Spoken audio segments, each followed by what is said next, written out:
Sang Pencipta tidak diciptakan.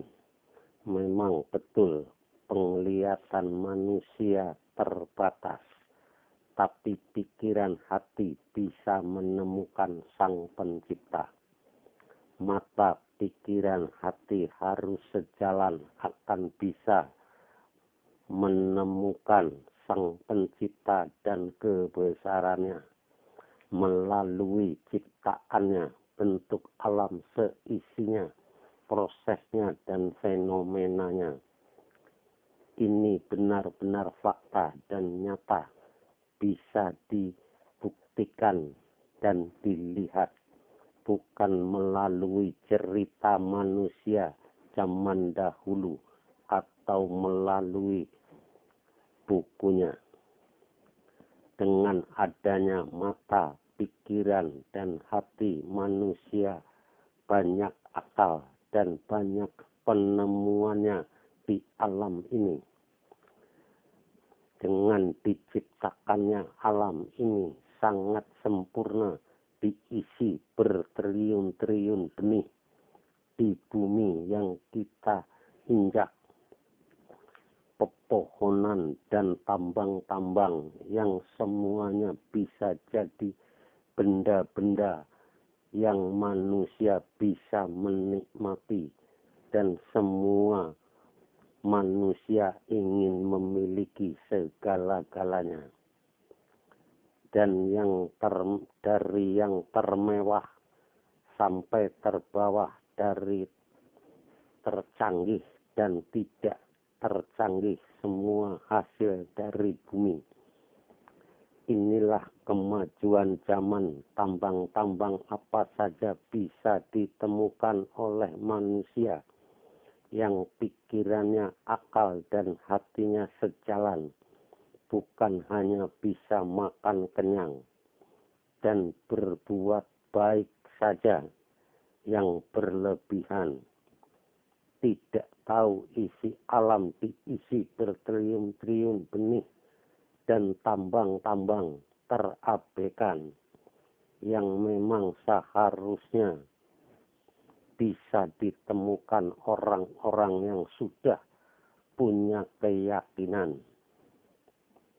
Dari usiaku 6 tahun sampai usiaku 64 tahun, benar-benar aku sering melihat kesulitan dan kekurangan untuk kebutuhannya sehari-hari, bahkan sulit untuk mendapatkan kerjaan, malas, usaha hanya mengharapkan belas kasih dari orang yang berhasil.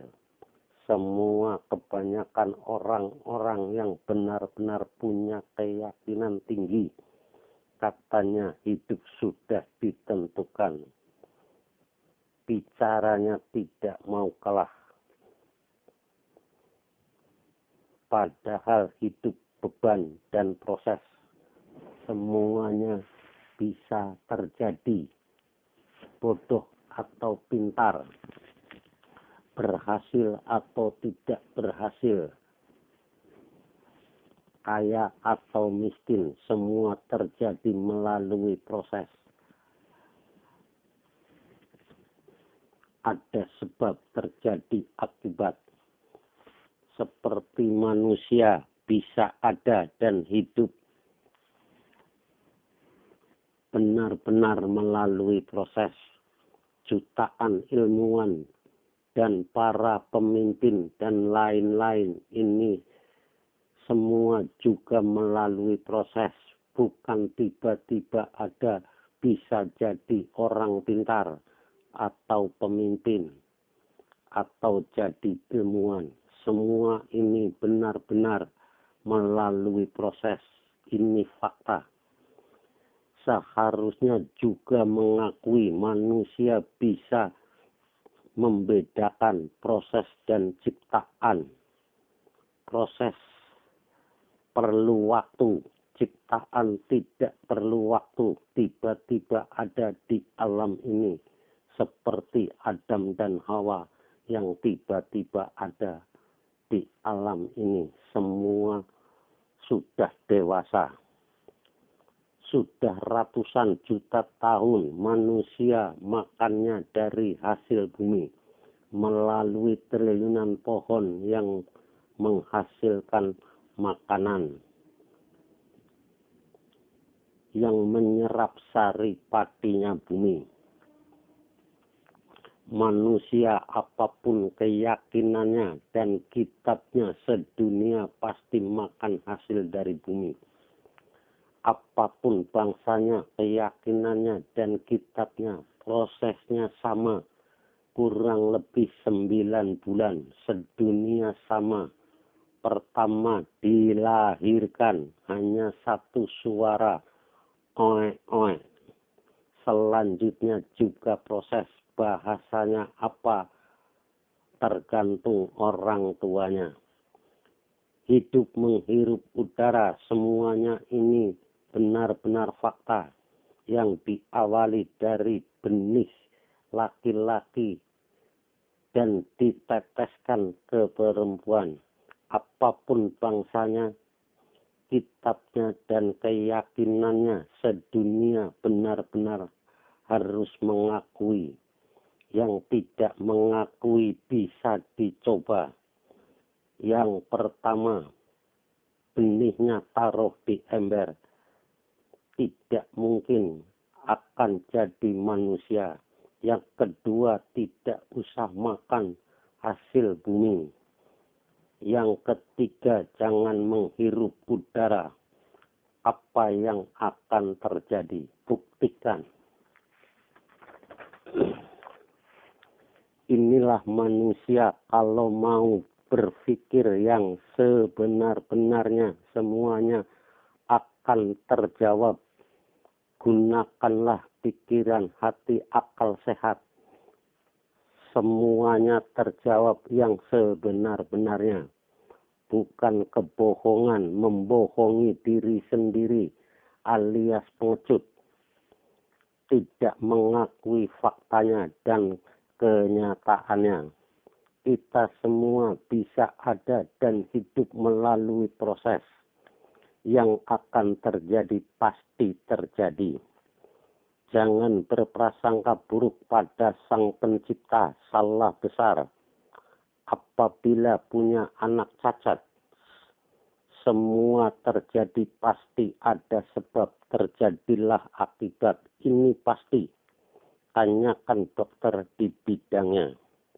Manusia semua hidup tidak ditentukan. Kaya atau miskin, bodoh atau pintar, jadi pemimpin atau bawahan, malas atau semangat, jujur atau tidak jujur. Semua tergantung pada prosesnya. Semuanya bisa terjadi, ada sebab, terjadilah akibat. Karena proses, semua manusia apa saja bisa terjadi. Keberuntungan dan keajaiban ada pada manusia yang jujur, semangat, rajin, tidak putus asa, berjuang terus.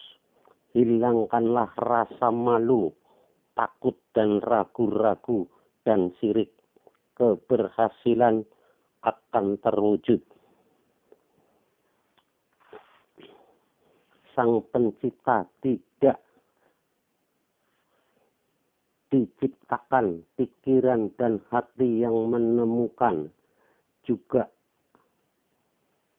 ada di diri kamu sendiri dan ada di sekelilingmu, bukan hanya di atas tapi memenuhi alam.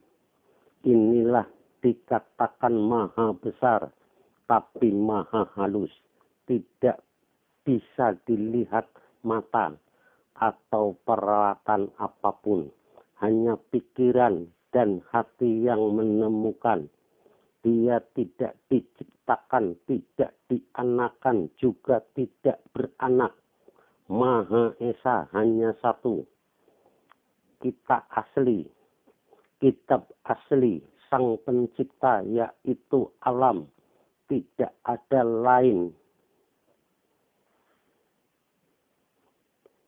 manusia membuat buku dan cerita.